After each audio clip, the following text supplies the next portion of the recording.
Hello മുത്തുമണികളെ, അസ്സലാമലൈക്കും. അപ്പോൾ എന്താ നിങ്ങളെയൊക്കെ വർത്താനം മക്കളെ? അപ്പം ഇന്നലെ ഒരു കല്യാണത്തിന് പോവാന്ന് പറഞ്ഞില്ലേ? അപ്പം ഇന്നലെ പോയിരുന്ന പരിപാടികളാണ് കേട്ടോ. വല്ലാതെ ഒന്നും ഉൾപ്പെടുത്തിയിട്ടില്ല. 1-2 മിനിറ്റ് ഉള്ളൂ കേട്ടോ മക്കളെ. സ്കിപ്പ് അടിച്ചാൽ അതൊന്ന് കാണുവേണ്ടി. അപ്പം കാക്കൂന് അവിടെ ഇരുത്തിക്കാണ്ട് ഞാൻ ചോറുന്നാൻ പോയ നേരത്തെ ഋതുവും ഷെയ്മോളൊക്കെ ഒപ്പിച്ച് കാണ്ടെടുത്ത വീഡിയോസാട്ടോ. അതിൻ്റെ അടിയിൽ കൂടെ ഞാനും വന്നു. ഏതായാലും തിന്നണോ കുടിച്ചണോ ഒന്നും പെടുത്തിയിട്ടില്ല കേട്ടോ. എല്ലാവരും എടുത്തിരിക്കണല്ലേ. അപ്പം ഇന്നെ പെടുത്തല്ലേ അത്ത, ഇന്നെ പെടുത്തല്ലേ പറയുന്ന ആളുകളാരും കൂടുതൽ. അപ്പം ആരാൻ്റെ അടുത്ത കല്യാണമല്ലേ, നമ്മളിപ്പം ഇനി അത് ആകെ വീഡിയോ ഒക്കെ എടുത്ത് കാണ്ട് കൊളാക്കണ്ട. നമ്മളെ കുട്ടികളും മക്കളും മാത്രം മതി എന്നില്ല ലെവലിൽ എടുത്താട്ടോ. അപ്പോൾ ഓഡിറ്റോറിയത്തിൽ ഇനിട്ടോ മക്കളെ കല്യാണം. കുറച്ച് നേരമൊക്കെ കുട്ടികളെ അവിടെ നിർത്തിക്കാണ്ട് കളിപ്പിച്ചു. ഞാൻ ചോറുന്നാനും പോയ അടിയിലേ കാക്കു പറയുന്നുണ്ട്, നിങ്ങളെ പറമ്പൊക്കെ കളിച്ചാൻ വിട്ട മാതിരി നിങ്ങളിനി കല്യാണത്തിന് കൊണ്ടുപോകില്ല അറിയുന്നുണ്ട്. അപ്പോൾ ഓരോ സ്റ്റെപ്പ് ആയിക്കാണ്ടാ പോലിട്ടോ. ഏതായാലും ഷെയ്മോളും ഇച്ചു അവിടെ നിന്നിട്ടോ. പുതിയണ്ണ് വരാതെ പോരൂല എന്ന് പറഞ്ഞുകാണ്ട് ഞങ്ങളൊന്നായിട്ട് ആ വണ്ടിമ്മലാണ് കുത്തി തിരികെ പോന്നും ചെയ്ത്.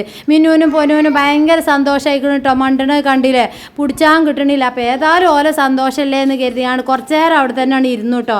അമ്മച്ചിനെ ഇവിടെ ചോറൊക്കെ കൊടുത്തുകാണ്ട് ഇവിടെ ഇരുത്തിക്കാണ്ട് പോയതാട്ടോ മക്കളെ. പെട്ടെന്ന് പോരാന്നില്ല ലെവലിൽ പോയതാണ്. അപ്പം നമ്മളെ ഋതു ഇതാക്കണം കേട്ടോ. ഋതും തന്നെ വെൽത്താല നടന്നുകാണ്ട് കൊയങ്ങിക്കണം പോവല്ലപ്പാ എന്ന് പറയുന്നുണ്ട്. അപ്പോൾ കുറച്ച് നേരം ഞാൻ പറഞ്ഞു, കുട്ടികളവിടെ കളിച്ചോട്ടടാ, ഏതായാലും ഇങ്ങനെയൊക്കെ പുറത്തേക്ക് ഇറങ്ങുമ്പോഴല്ലേ കല്യാണത്തിനൊക്കെ പോകണ ഐറ്റങ്ങൾക്ക് ഭയങ്കര തീർപ്പതിയുള്ള കാര്യമാണ്. അപ്പോൾ എപ്പോഴൊന്നും ഞങ്ങൾ കൊണ്ടുപോലില്ല, അധികം ഞാൻ പോലില്ല കേട്ടോ മക്കളെ കല്യാണത്തിന്. ഒന്നാമത് ഇതാണ്, എല്ലാവരും കൂടി ആവുമ്പോൾ നെലിയും വിളിയും പിന്നെ ഓലെ പിടിച്ചാൻ ആളുമാണ്. നമ്മളെ ഋതുവിനെ കിട്ടൂല കേട്ടോ. ആണുങ്ങളെ കല്യാണമൊക്കെ ആണെങ്കിൽ പറയും വേണ്ട. ഋതു പുതിയാപ്പൻ്റെ ഒപ്പം പോലൊക്കെ ആവുമ്പോഴേ നമ്മൾ അയലോക്കത്തിലെ കല്യാണമല്ലേ. അപ്പോൾ ഓനും തന്നെ ഇടങ്ങാറാക്കാണ്ട് കൂട്ടം കൂടുമ്പോഴല്ലേ രസം കരുതിക്കാണ്ട് ഓനെ അങ്ങോട്ട് വിടും ഞങ്ങൾ. അപ്പോൾ ഏതായാലും ഓനെ കുറച്ച് നേരം അവിടെ പിടിച്ചു നിർത്തിയിട്ടോ. ഞാനും 2ാം സ്റ്റെപ്പ് ഞാനും ചോറുന്ന്. നമ്മളെ ലിനുമോൾ ഇതാക്കണം കേട്ടോ. ഓൾക്ക് ആ ചോറേപ്പ് കഴിഞ്ഞ പാടന്നെ ചായമാണല്ലോ. ഇവിടുന്ന് ഏതായാലും ഒരുങ്ങി താങ്ങി പോയപ്പോൾ അതിന് 2 മണി ആയിക്കണം. ചോറേപ്പ് കഴിഞ്ഞപ്പോൾ 2:30-3 മണിയൊക്കെ ആയി തുടങ്ങിക്കണം കേട്ടോ. ആരുമില്ല മക്കളെ, എല്ലാവരും പോയിക്കണ്.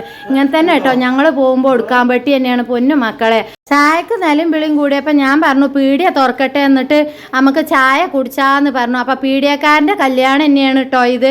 ഓനെ പീടിയ തുറക്കട്ടെ എന്നിട്ട് ചായൻ്റെ വെള്ളം വെക്കാമെന്ന് ഞാൻ എപ്പോഴും പറയും. അപ്പോൾ ഓൻ്റെ കല്യാണം തന്നെയാണ് ഇപ്പോൾ ഇത്. ഏതായാലും പുതിയാപ്പിള പീടിയൊന്നും തുറന്നിട്ടില്ല. പുതിയാപ്പിളൻ്റെ കല്യാണമല്ലേ, കല്യാണത്തിന് ഇപ്പം എങ്ങനെയാണ് ഓൻ പീടിയ തുറക്കുക? അപ്പോൾ ഇതാക്കണം കേട്ടോ മക്കളെ. ഞങ്ങളിതൊക്കെ കഴിഞ്ഞ് കാണ്ടേ പോകാല പരിപാടിയിൽ ഇങ്ങനെ നിൽക്കുക. അപ്പോൾ ഇച്ചുമ്മി ലീനും ഒക്കെ പറയുന്നുണ്ട് ഞങ്ങളിവിടെ നിന്നോളാന്ന്. കാക്കൂനോട് ഞാൻ പറഞ്ഞു ലിനുവിനെ ഇവിടെ ഏതായാലും നിർത്തണ്ട, അമ്മക്ക് ലിനുവിനെ കൊണ്ടുപോകാം, ഷെയ്മോളും ഇച്ചും ഇവിടെ നിന്നോട്ടെ എന്ന് പറഞ്ഞു. പോരുമ്പോൾ താത്താൻ്റെ കൂടെ ഒന്ന് കയറും ആണ് കേട്ടോ. നമ്മളെ നാത്തൂൻ താത്താൻ്റെ കൂടെ വലിയ താത്ത മറിയിലൊക്കെയാണ്. അപ്പോൾ ഒന്ന് താത്താൻ്റെ അടുത്ത് ഇറങ്ങിക്കാണ്ട് പോരും വേണമെന്ന് കരുതിക്കാണ്ട്. അപ്പോൾ നമ്മളെ പച്ച ചുരിദാറിൽ എങ്ങനെയുണ്ട് മക്കളെ? ഡ്രസ്സൊക്കെ കണ്ടില്ല നിങ്ങൾ? നമ്മളെ ചേച്ചി അയച്ചു തന്ന ഡ്രസ്സാട്ടോ, അടിച്ച് വൃത്തിയാക്കിയിട്ടുണ്ട്. അപ്പോൾ ഇട്ടിട്ടുണ്ട്. നമ്മളെ താത്താൻ്റെ ഫർദ ഞാൻ ഒരു പ്രാവശ്യം ഞാൻ ഇട്ടിട്ടുണ്ട് കേട്ടോ. ഇൻഷാ അല്ലാ ഇനി ഒരു ദിവസം ഞങ്ങൾക്ക് ഇട്ട് കാണിച്ചു തരുന്നുണ്ട് കേട്ടോ. 5 മണിയാളെ ഡ്രസ്സും ഗിഫ്റ്റ് കിട്ടിയ കേട്ടോ. അങ്ങനെ ഉണ്ട് കേട്ടോ മക്കളെ, അഭിപ്രായം പറയുവേണ്ടി.